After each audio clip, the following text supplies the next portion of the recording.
Bienvenue sur Africa 24 pour cette nouvelle édition du QG Week-end. Au sommaire de l'actualité, fin des travaux du deuxième sommet Afrique-Turquie à Malabo en Guinée équatoriale. Un nouveau modèle de partenariat gagnant-gagnant a vu le jour. La Turquie envisage de porter le volume des échanges commerciaux en Afrique à 50 milliards de dollars d'ici 2018. Et parallèlement, la 5e édition du sommet global de l'entrepreneuriat a également pris fin ce vendredi à Marrakech, au Maroc.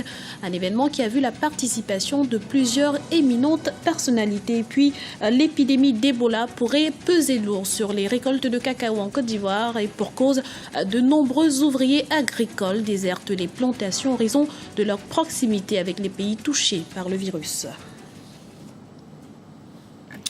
Mais tout d'abord, les islamistes d'Al-Shabaab auraient encore frappé au Kenya. 28 passagers d'un bus ont succombé à une attaque ce samedi matin par des hommes armés dans le nord-est du pays, près de la frontière avec la Somalie. Les assaillants ont arrêté le bus avant de le conduire à l'écart de la route et d'exécuter les passagers identifiés comme étant non musulmans. Une enquête a été ouverte. La deuxième édition du sommet Afrique-Turquie a pris fin ce vendredi à Sipopo, en Guinée équatoriale. Un plan d'action de partenariat 2015-2018 a été ratifié. Retour sur les points essentiels de cette nouvelle coopération avec Aminata Diak. Le deuxième sommet Afrique-Turquie s'est clôturé ce vendredi 21 novembre 2014 à Malabo, en Guinée équatoriale, placé sous le thème « Un nouveau modèle de partenariat pour le renforcement du développement durable et de l'intégration de l'Afrique ». Cette rencontre avait pour objectif de tracer un cadre de coopération à travers une nouvelle politique de partenariat et dégager un plan conjoint sur la période 2014-2018. Une coopération dont les jalons ont été exposés par le président de la Guinée équatoriale, Teodoro Obiang Mbasogo. La déclaration de Malabo que adoptará esta cumbre debe ser una renovación de la voluntad y determinación de nuestros estados. La déclaration de Malabo que nous avons adoptée permet une rénovation de notre système de partenariat, mais aussi une grande possibilité de coopération multiforme avec la Turquie. Elle nous permet également de contribuer individuellement et collectivement à l'atteinte des objectifs de l'agenda pour le développement de l'Afrique à l'horizon 2063. Agenda qui nous assurera notre indépendance. Cet agenda permet le respect de notre souveraineté, de notre intégrité territoriale et de la non-ingérence d'un État dans les affaires d'un État tiers. En somme, un instrument de coopération aux bénéfices réciproques et équilibrés. Y el desarrollo de una cooperación que de beneficios réciprocos, iguales y equitativos. L'Afrique et la Turquie ont pour ambition d'intensifier leurs échanges d'investissements et d'établir des relations commerciales directes. Une coopération qui, selon certains analystes, serait différente des partenariats qui lient le continent africain à d'autres pays ou organisations. Il y a énormément de choses à faire entre les deux partenaires. Ce qui est souhaitable, si vous voulez, ces forums-là sont avantageux tout simplement. Pourquoi? Parce que la diplomatie économique qui est mise en place par l'Afrique contribue à multiplier, si vous voulez, la multilatéralité des partenariats par rapport à l'Afrique. Donc si on prend un pays comme la Turquie, il apporte des solutions différentes par rapport aux autres partenaires. Et sachant très bien que en Afrique, toutes les économies n'ont pas les mêmes besoins, ne sont pas tous au même niveau. Donc, cette multilatéralité des partenariats-là contribue à élargir la variété spectrale, de choix des économies africaines. L'Afrique et la Turquie ont également décidé de partager des informations et des expériences en vue d'un renforcement des capacités en matière de paix et de sécurité. Un soutien logistique et financier sera apporté aux opérations d'appui à la paix de l'Union africaine et à la mise en œuvre de la politique africaine de paix et de sécurité, notamment grâce à des programmes de formation et d'échange. La 5e édition du sommet global de l'entrepreneuriat s'est clôturée ce vendredi à Marrakech au Maroc. Un événement qui a vu la participation d'éminentes personnalités. Parmi celles-ci, le ministre congolais Jean-Jacques Bouya qui a mis un accent particulier sur le développement des infrastructures sur le continent. Marina Vanier. Un fonctionnement des infrastructures est essentiel pour une croissance économique. C'est ce qu'a soutenu le ministre congolais de l'aménagement, Jean-Jacques Bouya, ce vendredi 21 novembre au sommet global de l'entrepreneuriat à Marrakech. Selon lui, le continent fait face à un déficit considérable d'infrastructures dans plusieurs secteurs, notamment l'énergie, les transports, l'eau et l'assainissement. Selon une étude de la Banque africaine, cette situation freine la croissance économique des pays de 2% chaque année, ce qui limite la productivité des entreprises jusqu'à 40%. Il faut enlever le frein qui bloque le développement du continent. Il faut aussi enlever le frein qui fait que nous qui sommes au centre du continent, en réalité un carrefour entre le nord et le sud du continent, il faut enlever le frein par la mise en place des infrastructures. Donc dans une modernisation des infrastructures pour permettre le développement et par la suite, et évidemment par voie de conséquence, booster l'industrialisation. Donc depuis 10 ans à peu près, un effort d'investissement a été véritablement fait de manière considérable. Une rénovation des équipements qui n'est possible qu'avec de conséquents moyens de financement.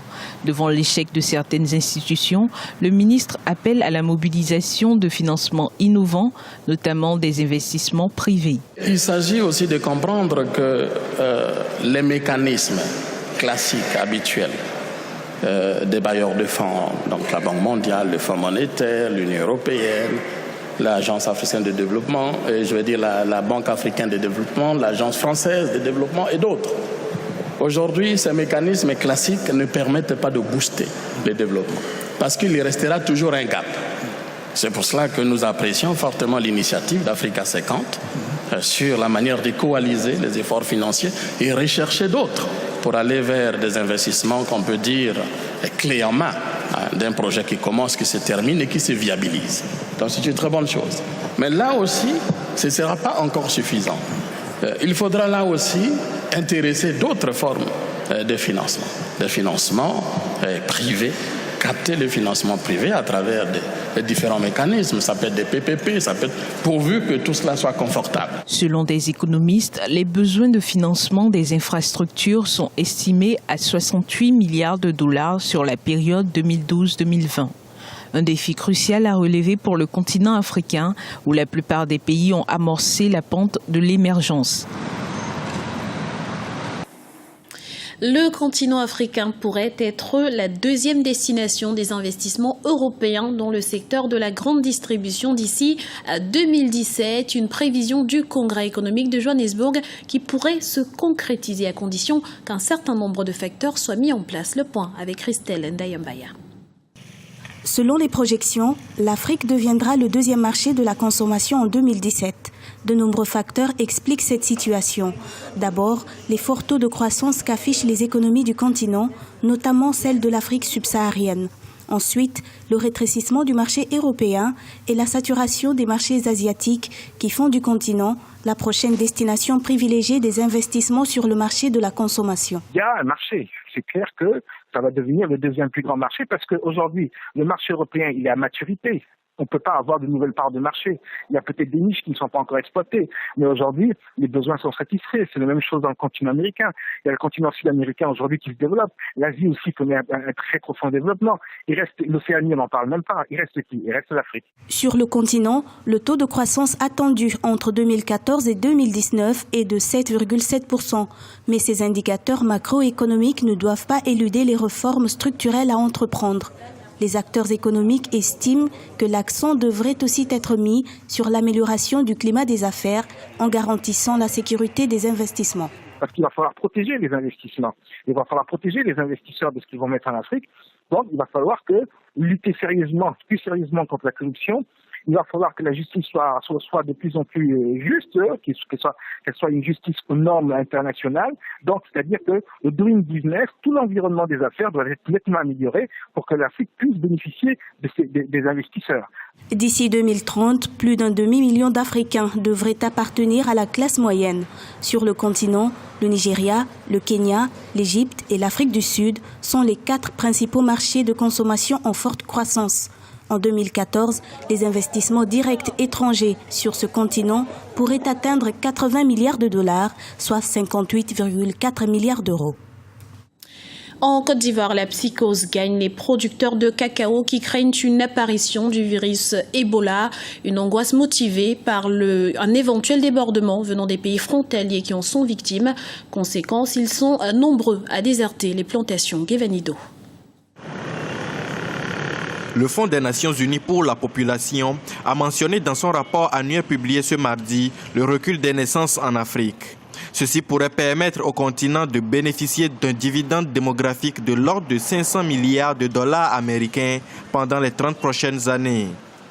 Le recul parce que nous avons un meilleur système de santé. Alors là, c'est un recul positif, c'est-à-dire que c'est grâce aux équipements, c'est grâce à nos médecins, c'est grâce aux services de santé, à la sécurité sociale, à la couverture sociale et assurance que nous avons obtenu de meilleurs résultats. Donc nos enfants africains grandissent et vivent mieux. Ça, c'est très bien. Et nos femmes font moins d'enfants et du coup s'en occupent mieux.